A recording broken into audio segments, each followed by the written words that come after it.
But ನಮ್ಮ ಮನೇಲಿ ಇವಾಗ ನೋಡಿ ಇಬ್ಬರು ಫುಲ್ ಖುಷಿಯಾಗಿರ್ಬೇಕಾಗಿರೋ ಟೈಮ್ ಇದು.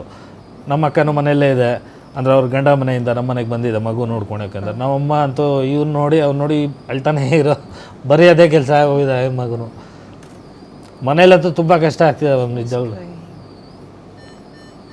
ಹೆಂಗೆ ಅದು ಹೇಳೋದು ಅರ್ಥ ಆಗ್ತಿಲ್ಲ ನಮ್ಗೆ. ಹಿಂಗೆ ಮಗು ಮುಂದೆ ಕೂರಿಸ್ಕೊಂತೀರಿ, ಒಬ್ರು ನೋಡ್ಕೊಂಡು ಕೂತಿರ್ಲೇಬೇಕು. ಈಗ ಇಲ್ಲಾಂದ್ರೆ ಅಳದ್ರೆ ಗೊತ್ತಾಗಲ್ಲ. ಇಲ್ಲಾಂದ್ರೆ ಅವ್ನು ಎದ್ದಿದಾನ, ಅಳ್ತಾ ಇದ್ದಾನ, ಹಶುವಾಗ್ತಿದ್ಯಾ ಅವನಿಗೆ, ಏನು ಗೊತ್ತಾಗಲ್ಲ. ಯಾಕಂದ್ರೆ ಅವನ ಹತ್ರ ಸೌಂಡ್ ಬರಲ್ಲ, ಜಸ್ಟ್ ಎಕ್ಸ್ಪ್ರೆಷನ್ಸ್ ಮಾತ್ರ. ತಡ್ಕೊಂಡಿದ್ದೀರಿ ನಾವು ಒಂದ್ಸರ್ತಿ ಮಲಗಿರ್ತೇವೆ ನಮ್ಮ ಪಾಪ, ಹತ್ತು ಕಣ್ಣಲ್ಲಿ ನೀರು ಹಾಕ್ಕೊಡೋಗಿ ಅವರು ಮತ್ತೆ ಮಲಗಿರ್ತಾರೆ. ಅದು ನೋಡಿದ್ರೆ ಇನ್ನೂ ಬೇಜಾರಾಗುತ್ತೆ ಅವ್ರಿಗೆ. ನಾವು ಯಾವಾಗಾದ್ರು ಫುಲ್ ಟೈರ್ಡ್ ಆಗಿ ಮಲಗಿದಾಗ ಅದು ಬೇಡ, ಯಾರಿಗೂ ಬೇಡ ಆ ಥರ ಕಷ್ಟ, ಇನ್ನು ಯಾರಿಗೂ ಬೇಡ ಅಷ್ಟೇ.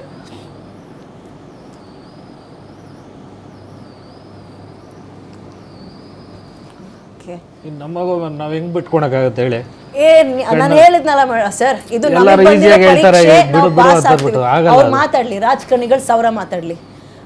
ರಾಜ್ಯದಲ್ಲಿ ಇದು ನೋಡ್ಕೊಂಡು ಅಯ್ಯೋ ಅನ್ನೋರು, ಮರುಕ ಪಡೋರು, ನಾವು ನಿಮ್ಮ ಜೊತೆ ನಿಂತ್ಕೊಳ್ತೀವಿ ಅನ್ನೋರು ಕೋಟ್ಯಾಂತರ ಜನ ಇದ್ದಾರೆ. ನಮ್ಮಲ್ಲಿ ಏನಿಲ್ಲ ಅಂದರೂ 6.5-7 ಕೋಟಿ ಜನ ಇದ್ದಾರೆ.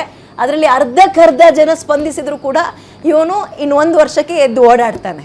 ತಲೆ ಕೆಡಿಸ್ಕೋಬೇಡಿ.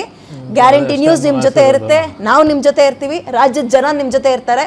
ಮೋಕ್ಷಜ್ಞ ಬೇಗ ಅಮ್ಮ ಅಪ್ಪ ಅಂತ ಕರೀತಾನೆ, ಓಡಾಡ್ತಾನೆ, ಆಟ ಆಡ್ತಾನೆ. ತಲೆನೇ ಕೆಡಿಸ್ಕೋಬೇಡಿ. ಅವ್ನು ಅಳ್ಳೋ ಸದ್ದು ಬೇಕು, ಕಿವಿ ಕೇಳಿಸ್ಬೇಕು. ನಾವು ಕಷ್ಟ ರೀ, ಮಗು ಅಳ್ತಾ ಇದ್ರು ನನಗೆ ಕೇಳಿಸ್ತಾ ಇಲ್ಲ ಅಂತ ಅಮ್ಮ ಕಣ್ಣೀರು ಹಾಕ್ತಾಳೆ ಅಂದಾಗ ಎಷ್ಟೋ ಸಲ ಹತ್ತು ಹಂಗೆ ಮಲಗಿದೆ. ಇವರು ಮಲಗಿರ್ತಾರೆ, ಗೊತ್ತಾಗಿರಲ್ಲ.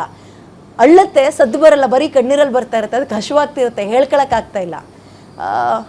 ಇದು ನನಗೂ ನಿಮಗೂ ಎಲ್ರಿಗೂ ಬಂದಿರೋ ಪರೀಕ್ಷೆ. ದೇವ್ರ ಪರೀಕ್ಷೆ ಮಾಡ್ತಾ ಇದ್ದಾನೆ. ಇದರಲ್ಲಿ ನಾವು ಪಾಸ್ ಆಗಲೇಬೇಕು. ಪಕ್ಕದ ರಾಜ್ಯದವ್ರು ಹೇಳ್ತಾರೆ ನಿಮ್ಮ ರಾಜ್ಯ ಸರ್ಕಾರ ಏನು ಹಿಂಗೆ ಅಂದ್ಬಿಡ್ತಲ್ಲ. ನಾವು ನಮ್ಮ ರಾಜ್ಯದಲ್ಲಿ ಕೇಳ್ತಾ ಇದ್ದೀವಿ ಫಂಡಿಂಗ್ನ. ತಮಿಳ್ನಾಡಿನಲ್ಲಿ ಸ್ಕ್ಯಾನರ್ ಇಟ್ಕೊಂಡೋಗಿ ಆದಷ್ಟು ಸಹಾಯ ಮಾಡಿ ಅಂತ ಜನರ ಹತ್ರ ಕೇಳ್ತಾರೆ. ಆ್ಯಂಡ್ ಆ ರಾಜ್ಯದ ಸರ್ಕಾರದ ಹತ್ರ, ತಮಿಳ್ನಾಡು ರಾಜ್ಯ ಸರ್ಕಾರದ ಹತ್ರ ಈ ಮಗು ಬಗ್ಗೆ ಕೇಳ್ತಾ ಇದ್ದಾರೆ. ನಾವು ನಮ್ಮವ್ರ ಹತ್ರ ಕೇಳಿದ್ರೆ 50 ಲಕ್ಷ ಆಗುತ್ತೆ, ಇನ್ನು ನಾವೇನು ಮಾಡೋಕ್ಕಾಗಲ್ಲ ಅಂದರು. ಅವ್ರು ಕೈ ಚೆಲ್ಲಿ ಕೂರ್ಬೋದು, ನಾವು ಕೈ ಚೆಲ್ಲಿ ಕೂರಲ್ಲ, ಒಟ್ಟಿಗೆ ನಿಂತ್ಕೊಳ್ಳೋಣ. ನಾನು ಹೇಳಿದ್ನಲ್ಲ ಸರ್, ಆಗಿದ್ದಾಗಲಿ ರಸ್ತೆಗೆ ನಾವು ಇಳಿಯೋದಾಗಲಿ ಇನ್ನು 3-4 ತಿಂಗಳಲ್ಲಿ ಫಂಡ್ ರೈಸ್ ಮಾಡೋಣ, ತಗೊಂಡೋಗಿ ಕೊಡಿ. ಅದು ಯಾರಿಗೆ ಕೊಡಬೇಕು ಅವ್ರಿಗೆ, ಬೇಗ ಮಗು ಗುಣಮುಖ ಆಗುತ್ತೆ.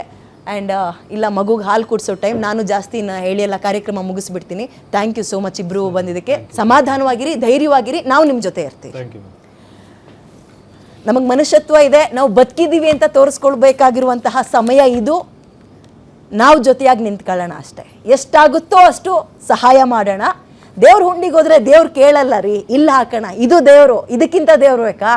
4 ತಿಂಗಳು 5 ತಿಂಗಳು ಹಸುಗೂಸೋದು, ಅದಕ್ಕಿಂತ ದೇವ್ರು ಬೇಕಾ? ಯಾವ ದೇವಸ್ಥಾನದಲ್ಲಿದ್ದಾನೆ, ಯಾವ ಚರ್ಚಲ್ಲಿದ್ದಾನೆ, ಯಾವ ಮಸೀದಿಯಲ್ಲಿದ್ದಾನೆ?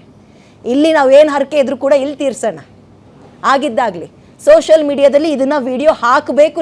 ನೀವೇನು ಮಾಡಿದ್ದೀರಿ, ಏನು ಸಹಾಯ ಮಾಡಿದ್ದೀರಿ ಸೋಷಿಯಲ್ ಮೀಡಿಯಾದಲ್ಲಿ ಹಾಕಿ. ನಿಮ್ಮನ್ನು ನೋಡಿ 10 ಜನ ಇನ್ಸ್ಪೈರ್ ಆಗಲಿ, ಅವರೊಂದು 10 ಜನಕ್ಕೆ ಕಳಿಸ್ಲಿ. ಆಗ ಯಾವ ರಾಜ್ಯ ಸರ್ಕಾರನೂ ಬೇಡ, ನಾವುಗಳು ಅವನನ್ನು ಉಳಿಸ್ಕೋಬೋದು. ನಮ್ಮ ಹಕ್ಕಿದು, ನಮ್ಮ ಜವಾಬ್ದಾರಿ ಇದು, ನಮ್ಮ ಕರ್ತವ್ಯ ಇದು. ಇಲ್ಲ ನಾವು ಫೇಲ್ ಆಗ್ತೀವಿ.